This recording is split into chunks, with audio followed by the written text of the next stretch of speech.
नमस्कार शिक्षक आणि माझ्या विद्यार्थी मित्रमैत्रिणींनो, आपण इयत्ता 6वी ते 8वी साठी दिलेल्या विज्ञान साहित्य पेटीतील साहित्याची ओळख आणि त्याचे उपयोग यांची माहिती घेणार आहोत। ही आहे आपली विज्ञान साहित्य पेटी। या साहित्य पेटीमध्ये एकूण 126 साहित्य दिलेली आहेत। त्या साहित्याचे आपण एकूण 5 गटात वर्गीकरण केलेले आहे। त्यातील पहिला गट आहे सामान्य साहित्य। या सामान्य साहित्यामध्ये एकूण 72 साहित्य येतात। या 72 साहित्याचे परत आपण 2 गटात वर्गीकरण केलेले आहे।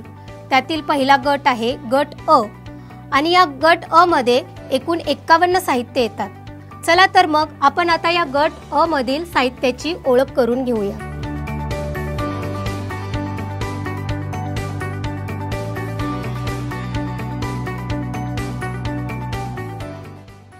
हा आहे सीसी चमचा, 1 centimetre bye 1 centimetre bye 1 centimetre मापाचा।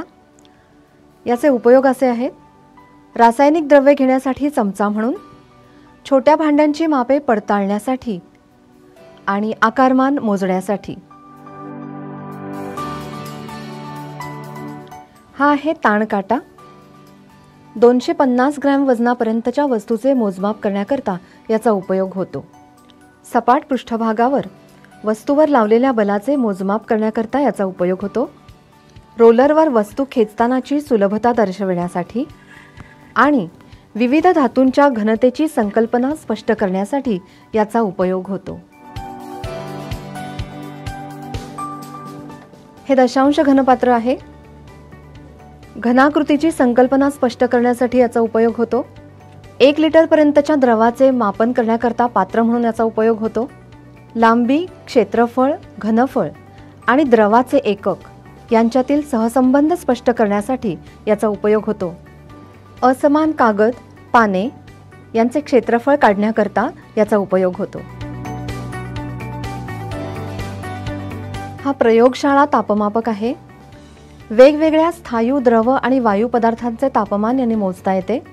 तापमानाच्या विविध एककांमधील सहसंबंध दाखवण्यासाठी आपण याचा उपयोग करतो।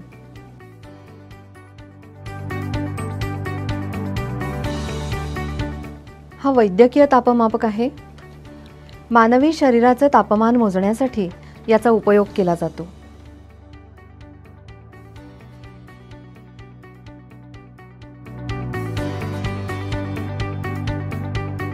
हा आहे प्रयोगशाळा स्टँड आणि ही आहे जी आकाराची पकड। प्रयोगादरम्यान वेगवेगळ्या साहित्याची मांडणी करण्यासाठी आपण याचा उपयोग करतो।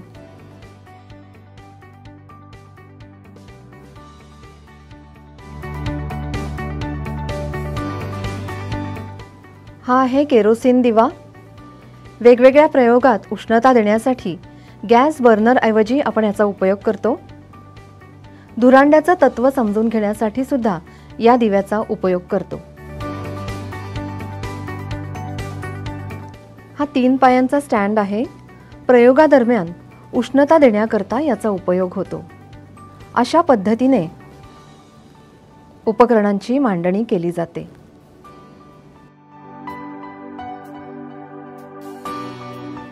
ही आहे सूर्य तबकडी। सूर्याच्या उन्हामुळे पडणाऱ्या सावल्यांचा अभ्यास करून प्राचीन कालमापनाचे तत्व समजावून घेण्याकरता या तबकडीचा उपयोग होतो। हा आहे स्टील चेंडू।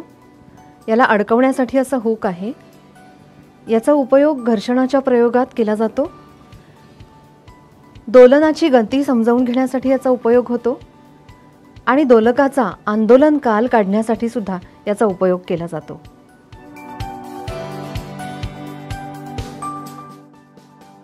ही आहे ॲल्युमिनियमची पट्टी। याचा वापर आपण वनस्पतीची वाढ मोजण्यासाठी, लांबी, रुंदी तसेच 2 बिंदूंमधील अंतर मोजण्यासाठी करतो।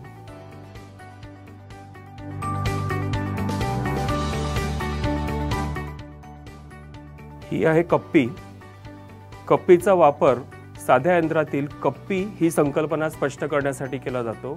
तसेच कप्पीचा विविध कामात कशी मदत होते हे समजून देण्यासाठी या कप्पीचा वापर होतो। हे आहे ॲल्युमिनियम तार व दर्शक। या उपकरणांचा उपयोग ॲल्युमिनियम तारेचे उष्णतेने होणारे प्रसरण पडताळण्यासाठी होतो।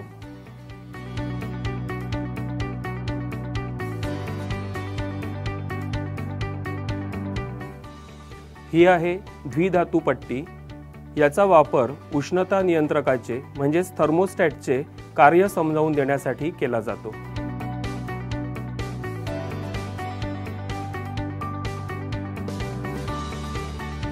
हे सळया जोडलेले होल्डर आहे। या होल्डरला ॲल्युमिनियम आणि लोखंडी सळी जोडलेली असते आणि या उपकरणाचा वापर विविध धातूंचे प्रसरण ओळखण्यासाठी केला जातो।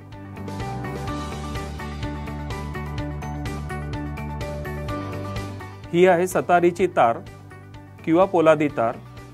या तारेचा उपयोग तारेच्या कंपनाने होणारी ध्वनीची निर्मिती दर्शविण्यासाठी तसेच घन माध्यमातून ध्वनीचे प्रसारण होते हे दर्शविण्यासाठी केला जातो।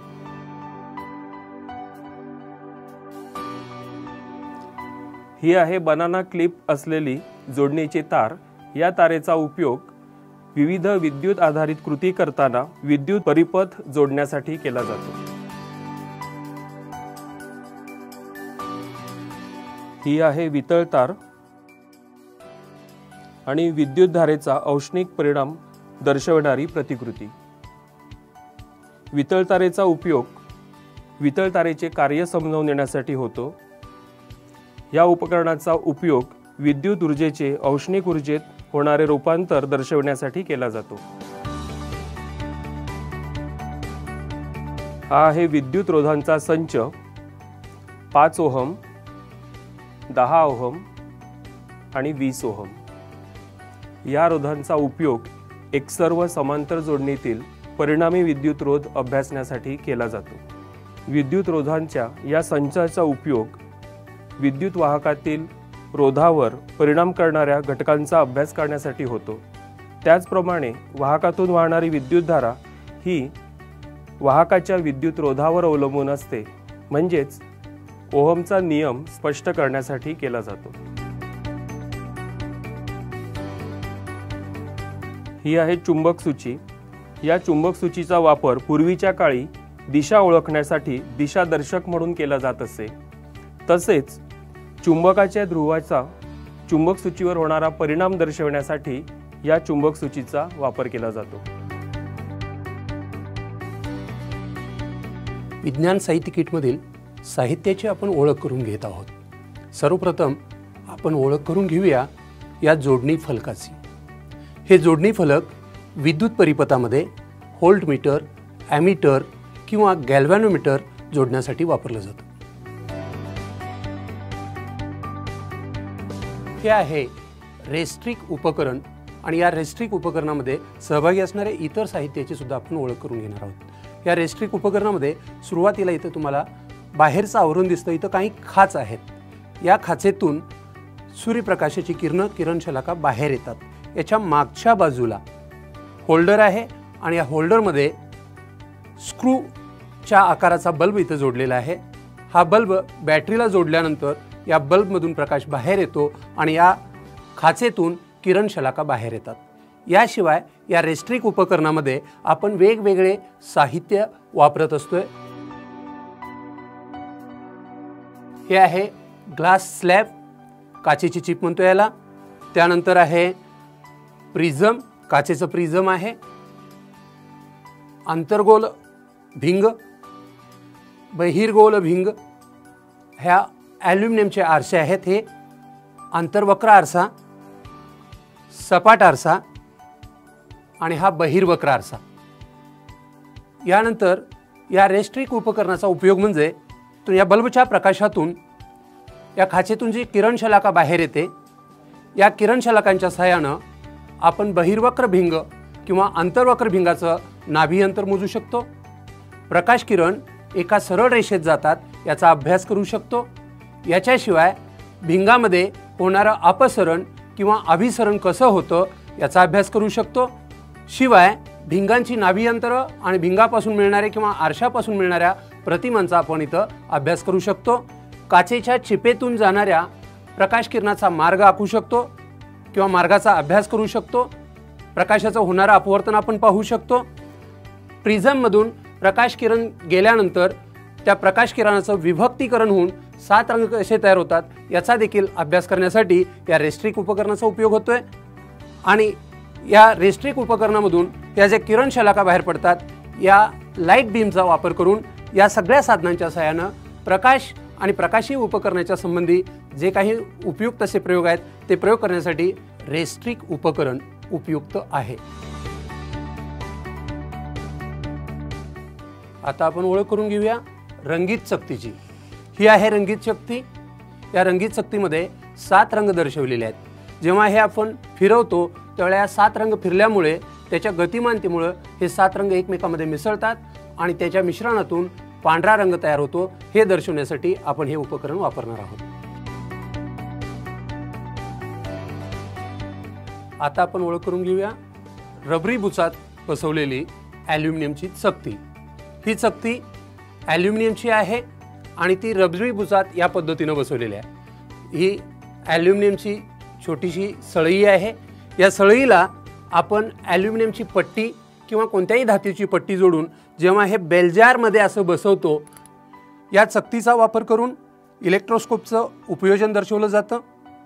विद्युत प्रभाराची निर्मिती, वहन, साठवण आणि विद्युत प्रभार ओळखण्यासाठी याचा वापर केला जातो। विद्युत प्रभाराचं संक्रमण कसं होतं याचा देखील अभ्यास करण्यासाठी या चकतीचा उपयोग होतो।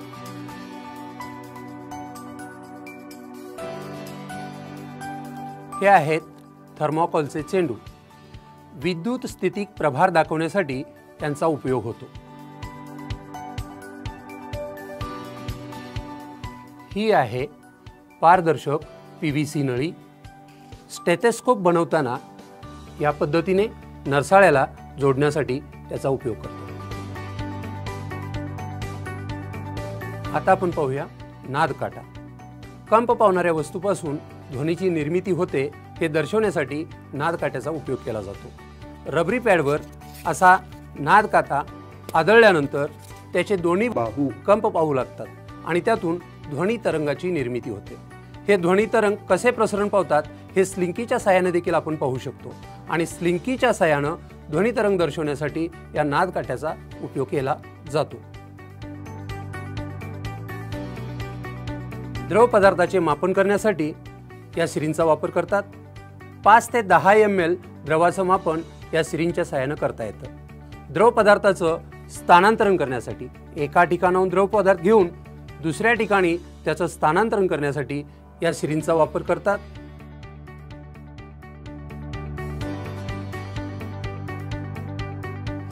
ही आहे तांब्याची तार।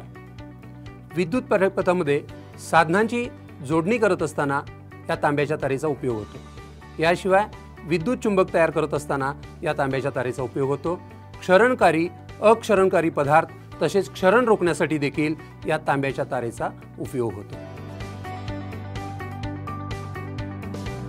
या उपकरणाचे नाव आहे सेल होल्डर। याला मराठीमध्ये कोरडा विद्युत घट ठेवण्याची पेटी असंही म्हणतात। या पेटीमध्ये आपण 4 कोरडे विद्युत घट ठेवू शकतो।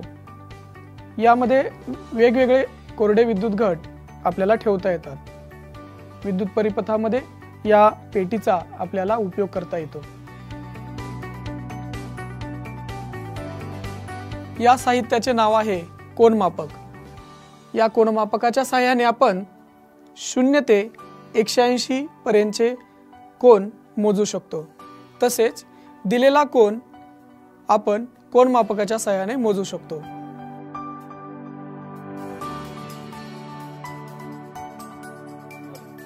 या साहित्याचे नाव आहे 1.5 व्होल्ट विजेरी बल्बसह जोडणी असलेले विद्युत परिपथ फलक। साध्या परिपथातील घटकांची माहिती देण्यासाठी याचा उपयोग होतो। विद्युत परिपथाची जोडणी व विद्युत खंडन समजावून देण्यासाठी याचा उपयोग होतो। विविध कामांसाठी विद्युत धारेचा उपयोग दर्शवण्यासाठी तसेच विद्युत चुंबक दाखवण्यासाठी या परिपथाचा उपयोग होतो। या साहित्याचे नाव आहे LED। चाचणी बल्बमध्ये याचा उपयोग दर्शक म्हणून केला जातो। या साहित्याचे नाव आहे स्लिंकी। अनुतरंग आणि अवतरंग दाखवण्यासाठी आपल्याला या स्लिंकीचा उपयोग होतो।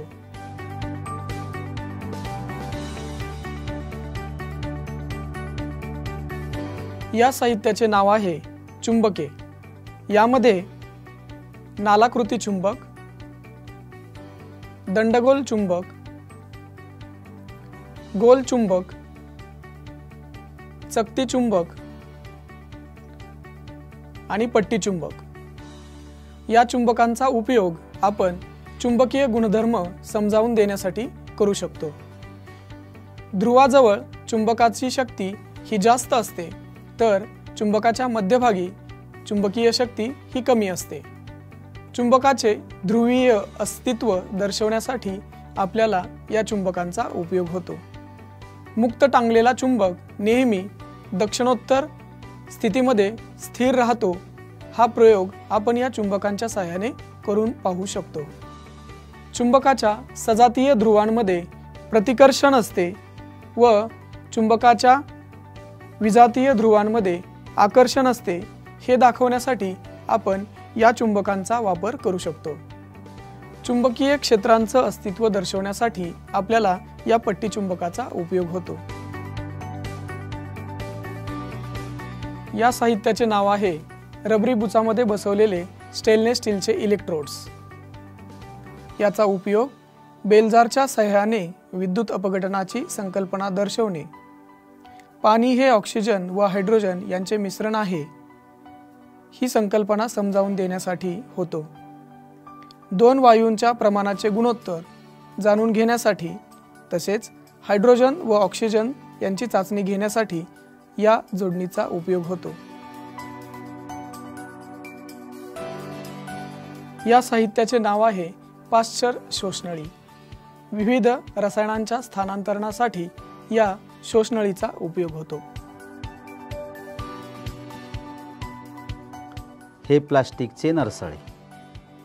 पात्रामध्ये द्रव पदार्थ ओतण्यासाठी गाळणे प्रक्रिया समजावून देण्याकरिता, मानवी फुफ्फुसाचे शोषण व उच्चवासाचे कार्य समजावून देण्यासाठी, तसेच प्रकाश संश्लेषण प्रक्रियेतील सूर्यप्रकाशाचे महत्त्व दर्शवण्यासाठी नरसाळ्याचा उपयोग केला जातो।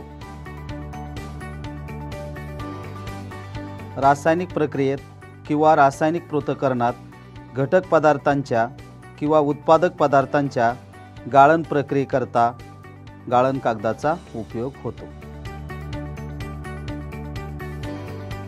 रासायनिक अभिक्रियाकारके ठेवण्यासाठी उपयुक्त बाटलीचे बूच काढून जरासा दाब देऊन 1 किंवा 2 थेंब टाकण्यासाठी या वितरण बाटल्या वापरल्या जातात। विज्ञान पेटीतील वर्गवारी अ मधील साहित्य क्रमांक 41 ते 51 आता आपण पाहणार आहोत। या साहित्याचे नाव आहे परीक्षा नळी व्हायल्स। प्रयोगादरम्यान स्थायीरूप रसायने ठेवण्यासाठी या व्हायल्सचा उपयोग होतो। या साहित्याचे नाव आहे संयुक्त सूक्ष्मदर्शक। उघड्या डोळ्यांनी न दिसणाऱ्या वस्तू बघण्याकरिता या संयुक्त सूक्ष्मदर्शकाचा उपयोग होतो।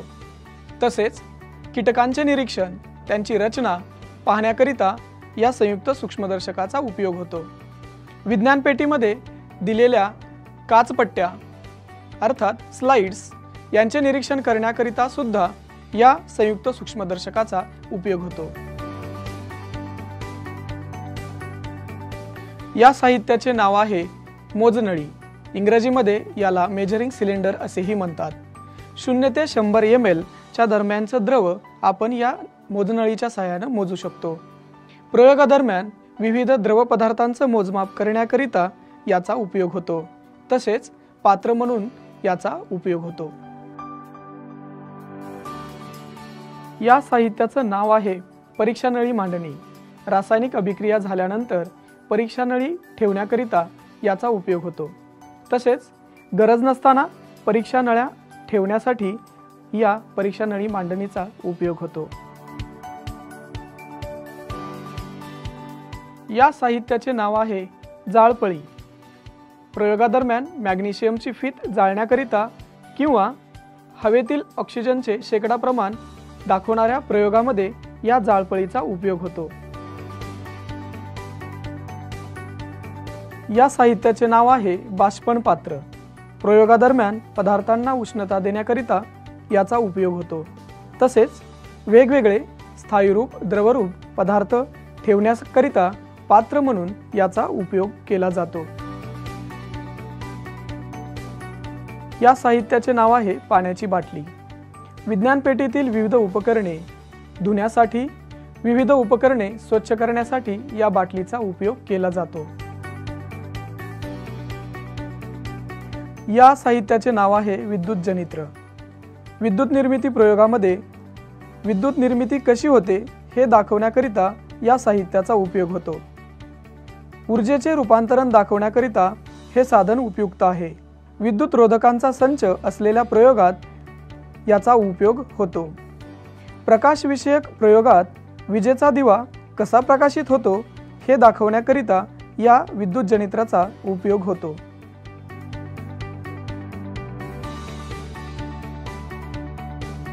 या साहित्याचे नाव आहे परिदर्शी। प्रकाशाचे परावर्तन तसेच परावर्तित प्रकाशाचे परावर्तन दाखवण्याकरिता या परिदर्शी साहित्याचा उपयोग होतो। या परिदर्शीचा उपयोग समुद्राच्या तळाला राहून समुद्राच्या पृष्ठभागावरील वस्तू पाहण्याकरिता होतो। सखल भागामध्ये उभा राहून उंचावरील भाग पाहण्याकरिता या परिदर्शीचा उपयोग होतो। या साहित्याचे नाव आहे प्लग कळ। विद्युत परिपथामध्ये प्लगचे काम दर्शवण्याकरिता या साहित्याचा उपयोग होतो। जेव्हा ही कळ आपण बाहेर काढतो त्यावेळेस विद्युत परिपथ हा बंद होतो, तर ही कळ जेव्हा आपण इथे बसवतो त्यावेळेस विद्युत परिपथ चालू होतो। या साहित्याचे नाव आहे क्रोकोडाईल आकाराच्या क्लिप्स। याला मराठीमध्ये मगरपिन असे म्हणतात। विद्युत विषयक प्रयोगांमध्ये विद्युत परिपथाची जोडणी पूर्ण करण्यासाठी या क्लिपचा उपयोग होतो। आपण सामान्य साहित्यातील गट अ मधील 51 साहित्याची ओळख आणि त्याचे उपयोग याची माहिती करून घेतलेली आहे। आता आपण गट ब मधील 21 साहित्याची ओळख आणि त्यांचे उपयोग यांची माहिती करून घेऊया।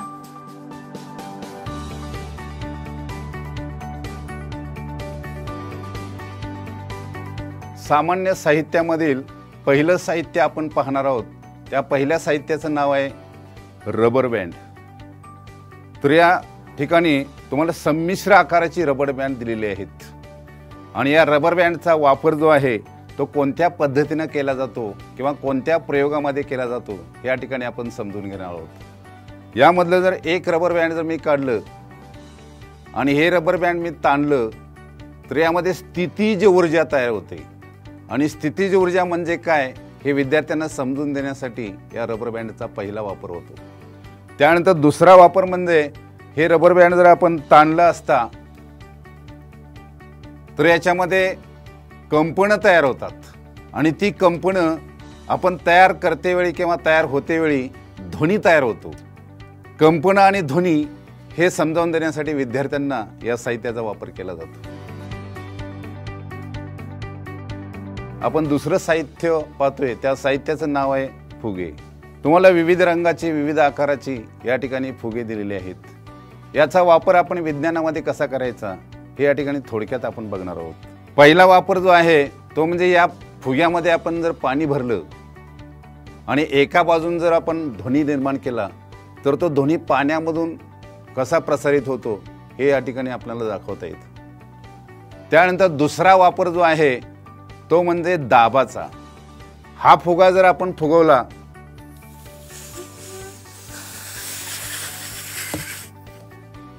हा फुगा फुगलेला आहे, या फुग्यामध्ये हवा आहे। आपण या फुग्याला जर वरून आपण दाब लावला हे दाबाची क्षमता विद्यार्थ्यांना समजावून देता येते। आपण तिसरं साहित्य पाहतोय दोरा। तुम्ही प्रत्येकाला माहित आहे की दोरा, या दोऱ्याचा वापर जो आहे तो विज्ञानामध्ये कसा केला जातो तो आपण या ठिकाणी पाहणार आहोत। तर या दोऱ्याची लांबी किंवा दोरा आपण जर या दोलकाची लांबी म्हणून या दोऱ्याचा वापर करतात। या सुती दोऱ्याचा वापर साध्या दोलकाचे आंदोलने दाखवण्यासाठी याचा वापर केला जातो। चौथं साहित्य पाहणार आहोत, त्याचं नाव आहे मेणबत्ती। जेव्हा आपण प्रयोग करतो प्रकाश किंवा उष्णता निर्मितीसाठी इतर कोणतेही साहित्य जर आपल्याला उपलब्ध नसेल तर या मेणबत्तीचा वापर आपण करतो, म्हणजे यातून उष्णता निर्मिती किंवा प्रकाश निर्मिती यासाठी केला जातो। त्यानंतर बर्नर आणि मेणबत्ती यांच्या ज्योतीमधील फरक जाणून घेण्यासाठी या मेणबत्तीचा वापर करतात। आपण पुढलं साहित्य पाहणार आहोत, त्या साहित्याचं नाव आहे रबरी शोषक। घरामध्ये आपण या रबरी शोषकाचा वापर करतो भिंतीवर चिटकवण्यासाठी किंवा कपाटाच्या बाजूला चिटकवण्यासाठी, किंवा ह्याला जर आपण हुक लावलं तर त्या हुकाला काहीतरी अडकवण्यासाठी। मग ह्याचा गुणधर्म काय असेल तर हा शोषक जो आहे हा कोणत्या तरी पृष्ठभागाला चिटकवला असता तो घट्ट चिकटतो, म्हणजे याच्यामध्ये दाब, हवेचा दाब असतो, म्हणून याला रबरी शोषक असं म्हणतात। त्या साहित्याचं नाव आहे शस्त्रविद्येचा चिमटा, किंवा यालाच आपण इंग्रजीमध्ये फोर्सेप असं म्हणतात। आता विविध प्रयोग करतो आपण, त्या प्रयोगामध्ये छोटे छोटे वस्तू जे असतात त्या आपण हाताने उचलायचे नसतात, या फोर्सेपचा किंवा शस्त्रविद्येच्या चिमट्याचा वापर करायचा असतो। तुम्हाला एक ओळखीची वस्तू म्हणजेच यामध्ये तुम्ही घरामध्ये इतर ठिकाणी तुम्ही खेळे पाहताय, या खेळ्यांचा वापर कुठे बरं होत असेल तर विज्ञान प्रयोगामध्ये चुंबकत्वाचे गुणधर्म पाहण्यासाठी या खेळ्यांचा वापर करतात, म्हणजेच चुंबकीय पदार्थ, अचुंबकीय पदार्थ किंवा चुंबकाचे दोन ध्रुव जे असतात ते दक्षिण ध्रुव, उत्तर ध्रुव हे ओळखण्यासाठी किंवा त्याची क्षमता जाणून घेण्यासाठी या खेळ्यांचा वापर होतो। त्या साहित्याचं नाव आहे, याला टेस्ट ट्यूब ब्रश किंवा परीक्षा नळीचा ब्रश असं म्हणतो आपण।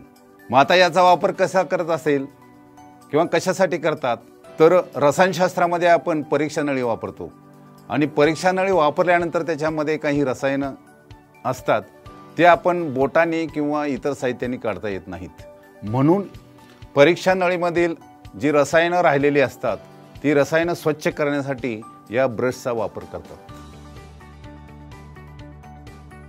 रसायनशास्त्राचे प्रयोग करण्यासाठी जे साहित्य वापरतो त्या साहित्याचा वापर आपण या ठिकाणी बघणार आहोत। आता हे जे साहित्य आहे या साहित्याचं नाव आहे परीक्षा नळी धारक। मग परीक्षा नळी धारक याचा अर्थ काय? आता ही परीक्षा नळी आहे, ही परीक्षा नळी कधीही आपण हाताने स्पर्श केला जाऊ नये यासाठी या धारकाचा वापर केला जातो।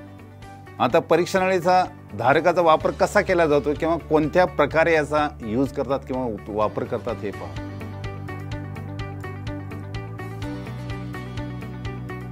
या पद्धतीने परीक्षा नळी धरली जाते, म्हणून याला आपण परीक्षा नळी धारक असे म्हणतात। आपण एक आणखीन आणि तुमच्या वापरातील साहित्य या ठिकाणी आपण पाहणार आहोत, त्या साहित्याचं नाव आहे पॉलिस्टर कापड।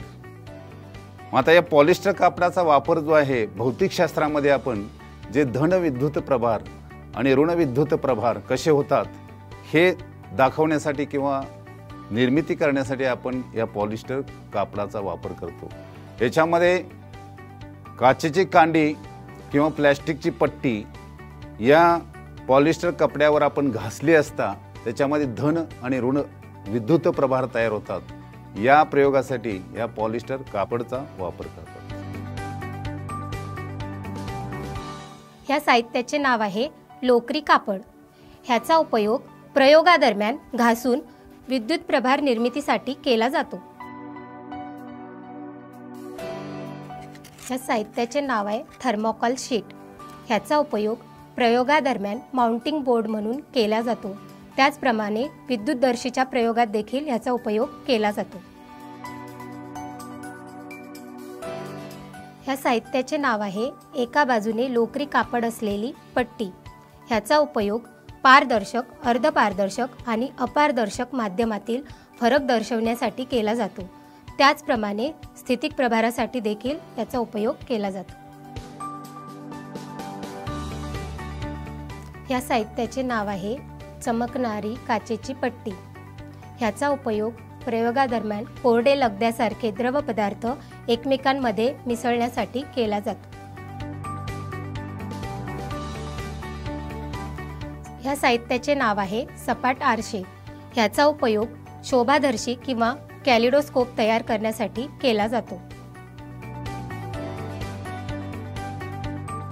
या साहित्याचे नाव तांब्याची पट्टी असे आहे।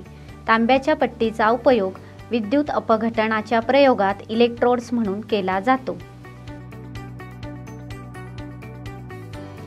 या साहित्याचे नाव इम्री पेपर असे आहे। इम्री पेपरचा वापर पदार्थांचे पृष्ठभाग घासून स्वच्छ करण्याकरता केला जातो। या साहित्याचे नाव सँड पेपर असे आहे। विविध पदार्थांच्या पृष्ठभागावरील कठीण कण घासून पृष्ठभाग स्वच्छ करण्याकरिता सँड पेपरचा वापर करण्यात येतो। या साहित्याचे नाव जी क्लॅम्प असे आहे। जी क्लॅम्पचा उपयोग प्रयोगादरम्यान पकड म्हणून करण्यात येतो।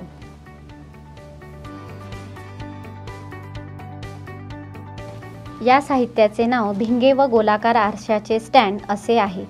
प्रयोगादरम्यान या स्टँडचा वापर गोलीय आरसे ठेवण्यासाठी अशा प्रकारे करण्यात येतो। या साहित्याचे नाव रबरी पृष्ठभाग असे आहे। या साहित्याचा वापर प्रयोगादरम्यान विविध वस्तू पृष्ठभागावर ठेवण्याकरिता केला जातो। आपण सामान्य साहित्यातील 72 साहित्य यांची ओळख आणि त्यांचे उपयोग यांची माहिती घेतलेली आहे। आता आपण साधन साहित्य या गटातील साहित्याची ओळख आणि त्यांचे उपयोग यांची माहिती घेणार आहोत। तर साधन साहित्यामध्ये एकूण 9 साहित्य येतात। चला तर मग या 9 साहित्यांची ओळख आणि त्यांचे उपयोग जाणून घेऊया। सर्वात प्रथम एक साहित्य मी तुम्हाला दाखवते। या साहित्याचं नाव आहे चाकू। याचा उपयोग प्रयोगादरम्यान केला जातो। प्रयोगादरम्यान कागद कापण्यासाठी किंवा रोपांची छाटणी करण्यासाठी या साहित्याचा वापर केला जातो। यानंतरचे साहित्य आहे कात्री। या कात्रीला शस्त्रक्रियेसाठी वापरली जाणारी कात्री असेही म्हटले जाते, कारण या कात्रीचा उपयोग काही वेळा प्राण्यांचे विच्छेदन आपल्याला करायचे असते प्रयोगादरम्यान, त्यावेळी केला जातो आणि म्हणून याला शस्त्रक्रियेसाठी वापरली जाणारी कात्री असे म्हणतात। याचा उपयोग रोपांची छाटणी करण्यासाठी सुद्धा केला जातो। पुढचं साहित्य आहे स्क्रूड्रायव्हर। याचा उपयोग प्रयोगादरम्यान साहित्याची जुळणी करताना वापरले जाणारे स्क्रू घट्ट किंवा सैल करण्यासाठी केला जातो। या साहित्याचे नाव आहे ओपनर। याचा उपयोग बाटलीचे झाकण उघडण्यासाठी केला जातो। या साहित्याचे नाव आहे पंजायुक्त हातोडा। या साहित्याचा उपयोग 2 प्रकारांनी केला जातो। त्यामध्ये ही बाजू भिंतीमध्ये ठोकलेले खिळे बाहेर काढण्यासाठी वापरली जाते, तर या बाजूचा उपयोग मात्र भिंतीमध्ये खिळे ठोकण्यासाठी आणि स्थायीरूप रसायने जी आहेत त्यांचा चुरा करण्यासाठी, तसेच धातू हा कठीण आहे की ठिसूळ आहे हे तपासण्यासाठी केला जातो। या साहित्याचे नाव दाढी करण्याचे ब्लेड। या साहित्याचा उपयोग मेण किंवा अर्थगण रसायन कापण्यासाठी तसेच झाडांची छाटणी करण्यासाठी केला जातो। या साहित्याचे नाव शस्त्रक्रिया करण्यासाठी वापरायचा चाकू। या साहित्याचा उपयोग विच्छेदन करण्यासाठी केला जातो। विच्छेदनासाठी वापरायची सुई, निरनिराळे जीवशास्त्रीय नमुने ठळकपणे दर्शवण्यासाठी तसेच कागद किंवा तत्सम प्रकारच्या साहित्यात छिद्र करण्यासाठी या साहित्याचा वापर होतो। या साहित्याचे नाव चिमटा. प्रयोगादरम्यान गरम काचेचा दांडा किंवा परीक्षानळी धरण्यासाठी या साहित्याचा वापर होतो. या पुढील गटात आहेत काचेची साहित्य. या गटामध्ये एकूण 15 साहित्य आहेत. चला तर मग या साहित्याची ओळख, त्यांची हाताळणी आणि त्यांचे उपयोग यांची माहिती करून घेऊया. ही आहे पेट्री डिश. बेल्जारच्या प्रयोगामध्ये ऊर्ध्वपातीत पाणी मिळवण्यासाठी याचा उपयोग केला जातो. पात्र म्हणून याचा उपयोग होतो. बीजांकुरणाच्या प्रयोगामध्ये बियांना मोड आणण्यासाठी या पेट्री डिशमध्ये बिया ठेवल्या जातात. ही आहे सूक्ष्म परीक्षा नळी. याचे आकारमान 8 ml इतके आहे. ज्या रसायनांना उष्णता द्यावयाची आहे ते रसायन या परीक्षा नळीमध्ये घेतले जाते. हे आहे विशालक भिंग. वस्तूचे विशालन करण्यासाठी या भिंगाचा वापर होतो. विविध रसायने, सूक्ष्मकण इत्यादींचे निरीक्षण करण्यासाठी विशालक भिंगाचा वापर केला जातो. हे आहे चंचुपात्र. चंचुपात्राचा उपयोग विद्युत रासायनिक अभिक्रिया, औष्णिक रासायनिक अभिक्रिया, क्षार निर्मितीच्या प्रयोगामध्ये याचा उपयोग केला जातो.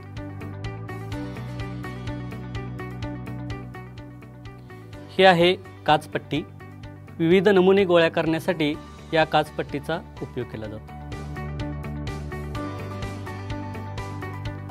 ही आहे वाय आकाराची बोरोसिलिकेट काचेची नळी. फुफ्फुसाचे कार्य समजून घेण्यासाठी याचा उपयोग केला जातो. ही आहे आच्छादन पट्टी. सूक्ष्मदर्शकाखाली निरीक्षण करताना काचपट्टीवरील नमुना आच्छादित करण्यासाठी केला जातो. ही आहे काचेची दांडी. पदार्थ ढवळण्यासाठी हिचा वापर केला जातो. गाळण प्रक्रियेदरम्यान गाळण कागदावर द्रव ओतण्यासाठी काचेच्या कांडीचा वापर केला जातो.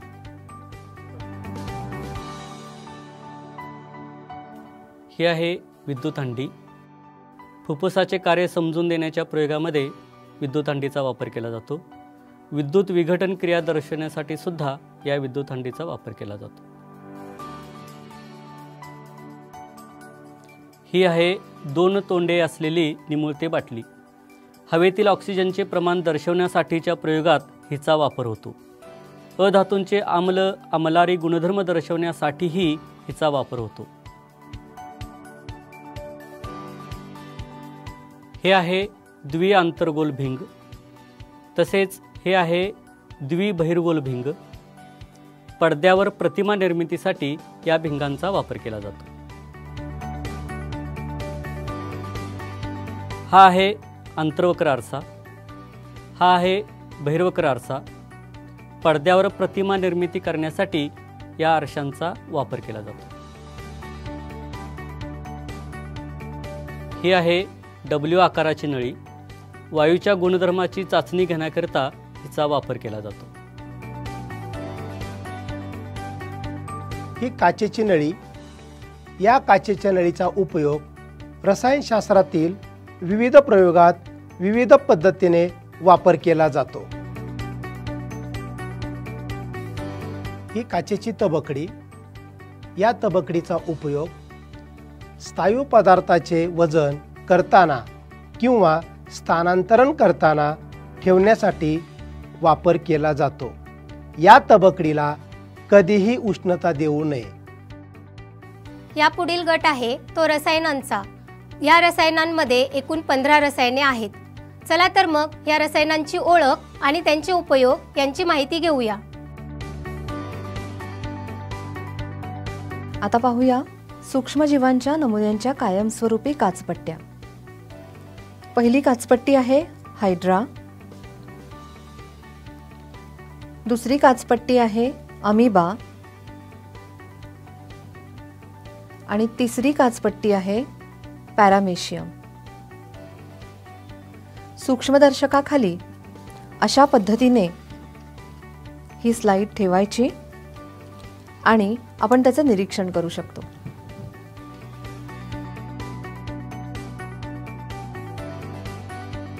ही आहे मॅग्नेशियमची फीत। या मॅग्नेशियमच्या फीतचा उपयोग प्रयोगशाळेमध्ये ऑक्सिडीकरण प्रक्रिया करण्यासाठी केला जातो। शोभेची दारू बनवण्यासाठी सुद्धा मोठ्या प्रमाणामध्ये या मॅग्नेशियम फीतचा उपयोग केला जातो। हे आहे लिटमस पेपर। या लिटमस पेपरचा वापर प्रयोगशाळेमध्ये दर्शक म्हणून केला जातो। प्रामुख्यानं या लिटमस पेपरचे 2 प्रकार आहेत, एक म्हणजे निळा लिटमस पेपर आणि दुसरा म्हणजे तांबडा लिटमस पेपर। या 2 लिटमस पेपरचा उपयोग प्रयोगशाळेमध्ये आम्ल आणि आम्लारीचं अस्तित्व दर्शवण्यासाठी केला जातो।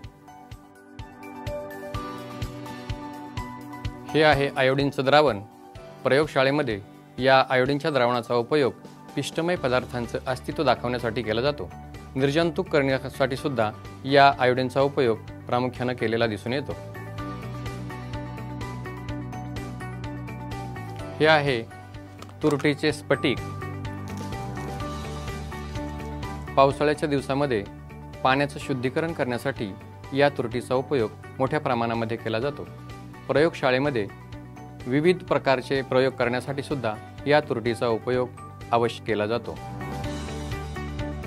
या विज्ञान पेटीमध्ये काही चित्रे व तक्ते दिलेले आहेत। चला तर मग या तक्त्यांवर नेमकं काय दिलेलं आहे याची माहिती आपण करून घेऊया। या विज्ञान पेटीमध्ये विविध प्रकारचे 15 तक्ते दिलेले आहेत। त्या तक्त्यांबद्दल आता आपण माहिती पाहूया। यामध्ये अमिबा या प्राण्याविषयी माहिती आहे। अमिबा हा सूक्ष्मदर्शीय एकपेशीय प्राणी आहे। तो गोड्या पाण्यामध्ये आढळतो। याचा आकार निश्चित नसतो आणि केंद्रक हे साधे असते। छद्मपादाच्या साहाय्याने तो हालचाल करतो। जलव्याल यालाच इंग्रजीमध्ये हायड्रा असे म्हणतात आणि याची वैशिष्ट्ये पुढीलप्रमाणे। हा गोड्या पाण्यातील छोटा सजीव आहे। याचे शरीर दंडाकृती असते आणि मुखाभोवती शुंडके असतात, तसेच दंशपेशी असतात। यामध्ये मुकुलायन पद्धतीने अलैंगिक प्रजनन होते। लैंगिक प्रजननात वृषण आणि अंडाशयाचा समावेश असतो। शैवाल म्हणजेच स्पायरोगायरा आणि याची वैशिष्ट्ये पुढीलप्रमाणे आहेत। शैवाल हे हरित आणि तंतुमय असते। डबक्यातील साठलेल्या पाण्यामध्ये ते आढळते।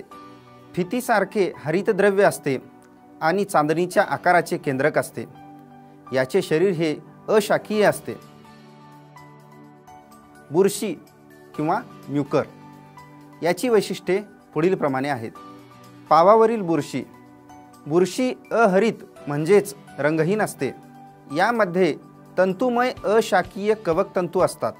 कवकतंतूच्या टोकाला फुगीर बीजाणुधानित बीजाणू असतात। जीवाणू हे सूक्ष्मजीव आहेत।